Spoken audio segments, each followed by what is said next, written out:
ಆಹಾರ ಬೆಳೆಯವನು ನಮ್ಮೆಲ್ಲರ ಬ್ಯಾಕ್ ಬೋನು ರೈತ. ಆದರೆ ಇಲ್ಲಿ ಏನು ಪರಿಸ್ಥಿತಿ ಅದಪ್ಪ ಅಂದ್ರೆ ಆ ರೈತ ಮ್ಯಾಕ್ಸಿಮಮ್ ಇದ್ದಾರಲ್ಲೇ. ಯಾಕಂದರೆ ಇದು ನಮ್ಮ ದೇಶ ಮೂಲತಃ ಮೊದಲು ಅಭ್ಯಾಸ ಮಾಡಬೇಕಾಗಿದೆ. ನಾವು ಸನಾತನಿಗಳು, ನಾವು ಹಿಂದೂಗಳು, ನಾವು ಶ್ರೇಷ್ಠರು, ಗ್ರೇಟರು, ವಿಶ್ವಗುರುಗಳು ಇವೆಲ್ಲ ಸರಿಯಿಲ್ಲ ಇಲ್ಲಂತಲ್ಲ. ಆದರೆ ನಿಜದಾರ್ಥದಲ್ಲಿ ನಾವು ಇವತ್ತು ವಿಚಾರ ಮಾಡಬೇಕಾಗಿದೆ. ಎಷ್ಟು ಜನ ಅಮೇರಿಕಾದವರು, ಯುರೋಪ್ದವರು ನಮ್ಮಲ್ಲಿ ಬಂದು ಕಲಿತಾ ಇದ್ದಾರೆ ಅಂತೇಳಿ, ನಮ್ಮಲ್ಲಿ ಬರ್ತಾ ಇದ್ದಾರೆ ಅನ್ನೋದನ್ನು ವಿಚಾರ ಮಾಡಬೇಕಾಗಿದೆ. ನಮ್ಮಲ್ಲಿ ಅವರು ಬರ್ತಾರೆ, ನಾವು ಅವ್ರಲ್ಲಿ ಕಲಿಲಿಕ್ಕೆ ಹೋಗ್ತಾ ಇದ್ದೀವಿ. ಇದನ್ನು ಸಹ ಜ್ಞಾಪಕ ಇಡಬೇಕಾಗಿದೆ. ಯಾಕೆ ಮಾತ್ರ ಹೇಳ್ತಾ ಇದ್ದೀನಪ್ಪ ಅಂತಂದ್ರೆ, ಆರ್ಥಿಕ ಸಮಾಜದಲ್ಲಿ ತರೋದಕ್ಕೆ ಹಾದಿರೋದು ಒಂದು ಉದ್ಯೋಗ ಸೃಷ್ಟಿ ಮಾಡೋದು. ಉದ್ಯೋಗ ಎಲ್ಲಿ ಸೃಷ್ಟಿ ಆಗ್ತಾವೆ ಅದನ್ನು ನಾವು ಐಡೆಂಟಿಫೈ ಮಾಡುವಲ್ಲಿ, ಗುರುತ ಹಿಡಿಯುವಲ್ಲಿ ತಪ್ಪಿದ್ದೀವಿ. ನೆಹರೂರಿಂದ ಹಿಡಿದು ಇಲ್ಲಿವರೆಗೂ ಎಲ್ಲ ಆಡಳಿತಗಾರರು ತಪ್ಪಿದ್ದಾರೆ.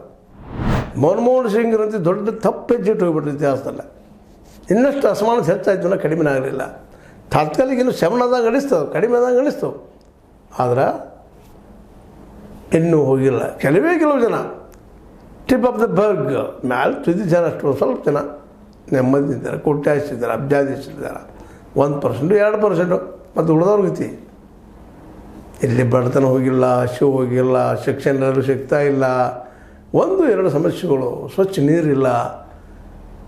ಇನ್ನು ಮುಂದೆ ಬರ್ತದೆ. ಹಂಗೆ ಅದು 70-75 ವರ್ಷಗಳು ಮುಗಿದು ನೋಡ್ರಿ, 40 ಇಲ್ಲಿವರೆಗೆ ಎಷ್ಟು ವರ್ಷಗಳಾದವು ಅಂತೇಳಿ ಇನ್ನೂ ಅಲ್ಲಿ ಒದ್ದಾಡ್ತಾ ಇದ್ದೀವಿ. ಸ್ವಚ್ಛ ನೀರಿಗಾಗಿ, ಸ್ವಚ್ಛ ಬದುಕಿಗಾಗಿ.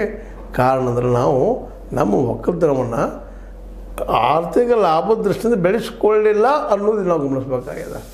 ನೋಡಿರಿ, ಇಟ್ಟು ವಿಸ್ತಾರವಾದ ದೇಶ ಅದ, ಮತ್ತೇನೋದು ಎಲ್ಲನೂ ಅದ, ಫಲವತ್ತಾದ ಭೂಮಿಗಳಿದ್ದಾವೆ, ದೊಡ್ಡ ನದಿಗಳಿದ್ದಾವೆ, ನೀರು ಸಾಕಷ್ಟು ಅದ ನಮ್ಮಲ್ಲೇ. ಮತ್ತು ಕಾಲಕ್ಕೆ ಮನಸ್ಸಿನಿಂದಾಗಿ ಮಳೆಗಳು ಚೆನ್ನಾಗಿದಾವೆ. ನಾವು ಕಾಡುಗಳನ್ನ ಉಳಿಸ್ಕೊಳ್ಳಿಲ್ಲ, ಮತ್ತೊಂದು ಮಾಡಲಿಲ್ಲ, ಏನೂ ಮಾಡಲಿಲ್ಲ.